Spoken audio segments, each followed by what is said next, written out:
அனைத்து அரசு உதவி பெறும் தொடக்க மற்றும் நடுநிலைப்பள்ளி ஆசிரியர்களுக்கும் வணக்கம். தற்பொழுது டிஎன்எஸ்சிடி ஸ்கூல் செயலியில் காலை உணவு சாப்பிடும் மாணவர்களின் விவரங்களை அப்டேட் செய்வதற்கான ஆப்ஷனை எனேபிள் செய்துள்ளார்கள். நமது பள்ளியில் 1 முதல் 5ஆம் வகுப்பு வரை உள்ள மாணவர்களில் யார் யார் காலை உணவு திட்டத்தில் பயன்பெறுகிறார்கள் என்ற விவரத்தினை எவ்வாறு அப்டேட் செய்வது என்பது குறித்து இந்த வீடியோவில் பார்க்கலாம். அதற்கு உங்களது மொபைலில் ப்ளே ஸ்டோர் ஓப்பன் பண்ணிக்கோங்க. ஓப்பன் பண்ணிவிட்டு சர்ச் பாக்ஸில் டிஎன்எஸ்சிடி ஸ்கூல் அப்படின்னு டைப் பண்ணிவிட்டு சர்ச் பட்டனை ப்ரெஸ் பண்ணுங்கள். உங்களுக்கு டிஎன்எஸ்சிடி ஸ்கூல்ஸ் அப்படின்னு வந்திருக்கும். அந்த டெக்ஸ்ட் மேலே கிளிக் பண்ணுங்கள்.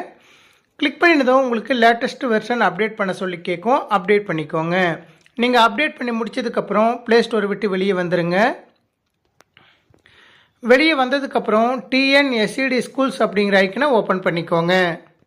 நீங்கள் ஓப்பன் பண்ணினதும் யூசர் நேம் பாஸ்வேர்ட் டைப் பண்ண சொல்லி கேட்கும். யூசர் நேம் அப்படிங்கிற இடத்துல